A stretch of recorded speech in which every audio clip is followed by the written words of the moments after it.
Hello friends, welcome back to our channel.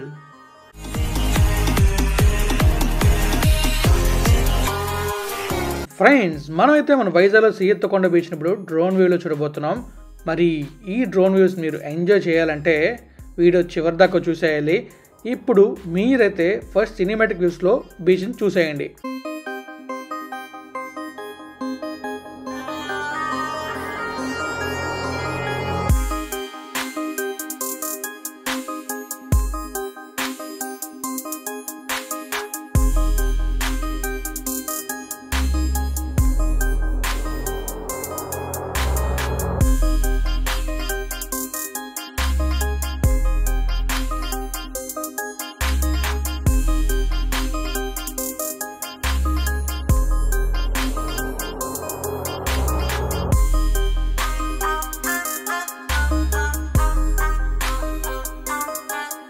Friends చూసారు కదా cinematic వ్యూస్లో ఎలా ఉంది బీచ్, సూపర్ ఉంది కదా. నైట్ టైం చాలా బాగుంది. డే టైంలో చూడాలంటే డిస్క్రిప్షన్ లింక్ ఉంటుంది, చూసేయండి. డే టైం ఇంకా బాగుంటుంది, కానీ నాకు డే టైం కన్నా నైట్ టైమే బాగా నచ్చింది. ఎందుకంటే లైటింగ్స్తో కళ్ళలాడిపోతుంది. సూపర్ కదా. మరి ఎంత కష్టపడి మన డ్రోన్ గాల్లోకి ఎగిరి ఇంత మంచి వీడియో మీకు చూపించిందంటే మీరు ఈ వీడియోకి ఒక లైక్ అయితే వేసుకోవాలి. లైక్ వేసుకున్న తర్వాత మీరు కనుక ఫస్ట్ టైం నా ఛానల్లోకి వస్తే సబ్స్క్రైబ్ చేయడం మాత్రం మర్చిపోకండి. సబ్స్క్రైబ్ చేసుకుని నోటిఫికేషన్ బటన్ని ఆల్లో పెట్టుకుంటే ఫస్ట్ వీడియో పెట్టగానే మీకే వస్తుంది. అప్పుడు మీరే ఫస్ట్ వీడియో చూడొచ్చు. ఇంకా మీకు అక్కడ కనిపిస్తుంది కదా ఒక లైటింగ్ లాగా, అదే మన 1080 దగ్గర షిప్ వచ్చి ఆగిపోయింది కదా, ఆ షిప్పే. మరి ఇలాంటి వీడియోస్ మన ఛానల్లో ఎన్నెన్నో ఉన్నాయి భయ్యా. మరి మీరు కనుక ఫస్ట్ టైం మా ఛానల్లోకి వస్తే మన ఛానల్లో ఉన్న వీడియోస్ అన్నీ చూడండి. అన్నీ చూసి లైక్లు చేయండి, అలాగే షేర్లు చేయండి. అలా చేస్తే అందరూ చూస్తారు కదా. అది చేస్తారా? చూస్తారా? చూడండి, చూపించండి, అందరికీ షేర్ చేసేయండి. చేస్తారనుకుంటున్నా. మరి మీరు ఈ వీడియోని ఇక మ్యూజిక్తో ఎంజాయ్ చేసాను ఫ్రెండ్స్. ఇంకా మరి చివరిలో వస్తుంది మనం డ్రోన్ ఎలా ఎగరేసాం అనేది. చూడండి, చూసిన తర్వాత కామెంట్ చేయండి ఎలా ఉందో. మరి ఇంకా సూపర్, నేను చెప్పలేకపోతున్నాను. చూడండి మ్యూజిక్తో.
ఫ్రెండ్స్ చూసారు కదా చివరి దాకా, ఎలా ఉంది వీడియో? సూపర్ కదా. నైట్ టైం అయితే ఈ సీతకొండ బీచ్ చాలా బాగుంది. నాకైతే సూపర్ అనిపించింది. మరి మీకు ఎలా అనిపించిందో కామెంట్ రూపంలో తెలియజేయండి. అలానే చాలామంది వైజాగ్ లవర్స్ ఉన్నారు, వాళ్ళందరూ కూడా కామెంట్ చేసేయండి. ఇంకా మీరు ఎక్కడెక్కడ నుంచి చూస్తున్నారో కూడా కామెంట్ చేయండి. దాన్ని బట్టి మనందరికీ తెలుస్తుంది ఈ వీడియో ఎక్కడి దాకా రీచ్ అయిందని. మన వైజాగ్ ఎంత అందంగా ఉందని చాలామంది తెలియదు. అందరికీ తెలిసేదాకా షేర్ చేయండి. మరి షేర్ చేస్తేనే అందరికీ తెలుస్తుంది. ఇప్పుడు మీరైతే చూస్తారు అక్కడ ఉన్న చిన్న చేప పిల్లని, అలాగే మీ కిరణ్ తొమ్మలని, అంటే మనమే అనుకోండి. ఇప్పుడు ఈ డ్రోన్ గాల్లోకి ఎగరేసాం కదా, గాల్లోకి ఎగిరిన తర్వాత మనకి పెద్ద టెన్షన్ ఉంటుంది. ఎందుకంటే డ్రోన్కి ఏమైపోద్దన్న చిన్న భయం, అంతే, చీకటి కదా. ఎలాగోలా మొత్తానికి వీడియో తీశాను. మరి నచ్చితే లైక్ చేసి షేర్ చేసేయండి. ఫస్ట్ టైం అయితే సబ్స్క్రైబ్ చేసేయండి. Thank you friends.